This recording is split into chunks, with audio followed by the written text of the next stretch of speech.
Hello friends, कैसे हैं आप सभी। मैं हूँ सिया, नैनीताल उत्तराखंड से। और काफ़ी दिनों से, जब से नवंबर एंड आया है, रोज़ रोज़ धूप निकल रही है पहाड़ों पे। और आज तो बहुत ही खूबसूरत लग रहा है, थोड़ी थोड़ी हवा भी चल रही है और खूबसूरत नज़ारे मेरे आसपास हैं। आपको दिखाती हूँ मैं, चलिए मेरे साथ पहाड़ों पे। ये देखिए, आज हो चुकी है 7 दिसंबर 2025, 7 दिसंबर 2025। This is for my viewers who is watching video from South India and beyond this boundary, because they don't know Hindi. So this is for my non-Hindi viewers. So today is 7 December and you can see this beautiful view just in front of my eyes. Beautiful mountains, and look at this, there is a village. एक गांव है यहाँ पे, सामने आप देख पा रहे हैं। और किस तरह से ईगल फ्लाई कर रहा है माउंटेन्स के बीच, वो देखिए।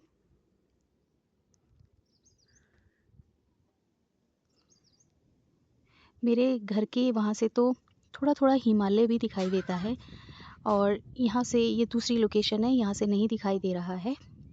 And you can see this beautiful view. यहाँ पे पेड़ भी हैं, अनार के भी हैं,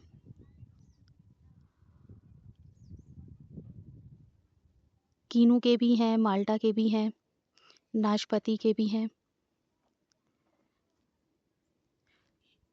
Look at these beautiful homes built on mountains. Look at this roof. This is different kind of roof, not usually you see in plains.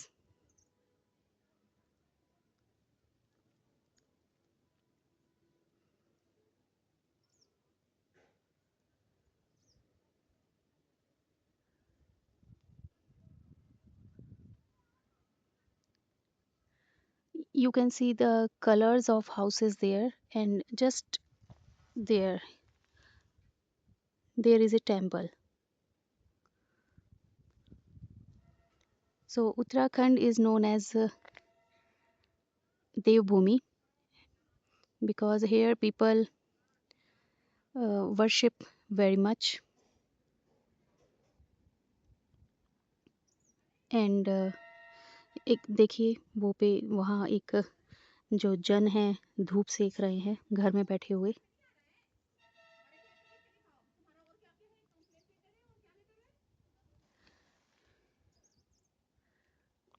और खूबसूरत वहाँ पे देखिए सड़क है, एक पहाड़ों के बीच में से जा रही है। और वहाँ पे देखिए एक नदी है सामने। ये जब बरसात होती है तो यहाँ से पानी बहता हुआ साफ दिखाई देता है। खूब तेज पानी बहता है पहाड़ों से आता हुआ, वहाँ से देखिए। और वो तो मैंने बताया आपको, गांव है वहाँ पे।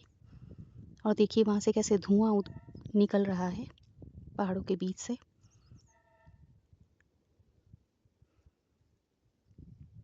और व्लॉग के स्टार्टिंग में मैंने आपको बताया था कि थोड़ी थोड़ी हवा भी चल रही है। टेम्परेचर अभी दिन में हो जाता है 13-14 के आसपास, और रात को टेम्परेचर गिर के हो जाता है 7-8। और कल शाम को तो मैं व्लॉग बना रही थी, बहुत ही ठंडा हो रहा था शाम के वक्त। कई बार धूप तो रोज़ आती है, कई बार धूप जल्दी चली जाती है दोपहर के बाद से, कई बार थोड़ा देर तक रहती है। तो ये देखिए पेड़ किस तरह से हिल रहा है, आप उस तरह से अंदाज़ा लगा सकते हैं कि हवा कितनी तेज़ चल रही है पहाड़ों पर। और ये सामने घास सूख चुकी है, मार्च अप्रैल तक आते आते का और ज़्यादा सूख जाती है, और यहीं पे आग भी लग जाती है। फॉरेस्ट फायर भी इसी को बोला जाता है कि जब ये आपका जुलाई अगस्त में जो पुरानी घास होती है, मर चुकी होती है, या जो अ, मतलब बहुत उपजाऊ नहीं होती चीज़ें, वो भी यहाँ बरसात में ह्यूमिडिटी 100% हो जाती है तो उग जाती हैं। तो बहुत हरा-भरा हो जाता है, सब कुछ बहुत ही हरा-भरा हो जाता है। और अभी तक आते-आते, जैसे अभी दिसंबर है, जनवरी, फरवरी, मार्च में ये और ज़्यादा सूख जाता है। फॉरेस्ट फायर के चांसेस काफ़ी बढ़ जाते हैं। चीड़ के पेड़ भी यहाँ आपको दिखाई दे रहे हैं काफ़ी। चीड़ के पेड़ जो होते हैं काफ़ी ज्वलनशील होते हैं, उसमें आग बड़ी जल्दी लग जाती है। तो आग में घी डालने का काम वो बखूबी निभाते हैं। तो यहाँ पेड़ों में आपको बाज के पेड़ भी हैं।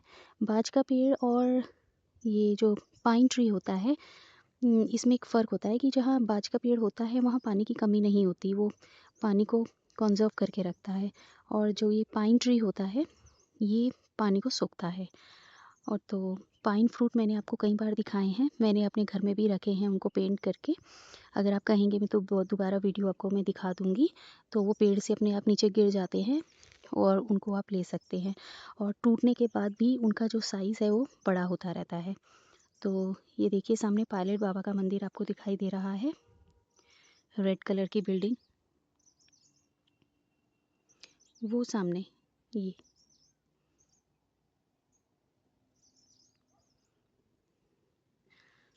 तो और वो जन देखिए अभी तक धूप सेक रहे हैं। गाइस, पहाड़ों में इतना ठंडा होता है कि धूप में बैठने पे ऐसा लगता है कि बस यही है जन्नत, सच में। तो घर यहाँ पे जैसे होते हैं, इंफ्रास्ट्रक्चर आपने देख ही लिया है। इसी टाइप की ये शेड डाली जाती है, ऊपर रूफ डाली जाती है, क्योंकि बर्फ़ वगैरह पड़ती है तो वो पिघल जाती है और नीचे की तरफ गिर जाती है। तो ये देखिए, मैं कह रही थी कि खेत यहाँ पे सूख चुका है पूरा अभी। तो बरसात जब जून जुलाई में यहाँ पे आती है, तो फिर से यहाँ पे बुआई की जाएगी चीज़ों की, और फिर वो अच्छे से ग्रो होंगे। उगाने को तो यहाँ बहुत कुछ उगा सकते हैं, लेकिन बंदर और लंगूर कुछ छोड़ते नहीं हैं। तो अभी मैं आ रही थी पीछे से, तो मैंने देखा इतने सारे बंदर थे यहाँ पे। अब तो खैर सब कुछ सूख ही चुका है, लेकिन इक्का दुक्का जो लोग लगा के रखते हैं चीज़ें, वो बंदर और लंगूर खा जाते हैं। तो कुत्ते वगैरह पालने होते हैं ताकि वो उनको भगा दे। आप सुन भी रहे हैं, कहीं दूर गाँव में काफ़ी कुत्ते वगैरह पालते हैं लोग, इसीलिए कि बंदर और लंगूर को भगा दे।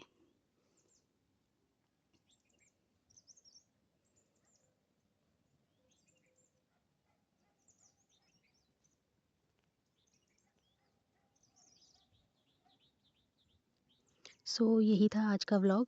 अच्छा लगे तो लाइक कीजिएगा और शेयर भी कीजिएगा। फिर किसी और लोकेशन में मिलूँगी एक नए व्लॉग के साथ। अपना ध्यान रखिएगा। Bye bye.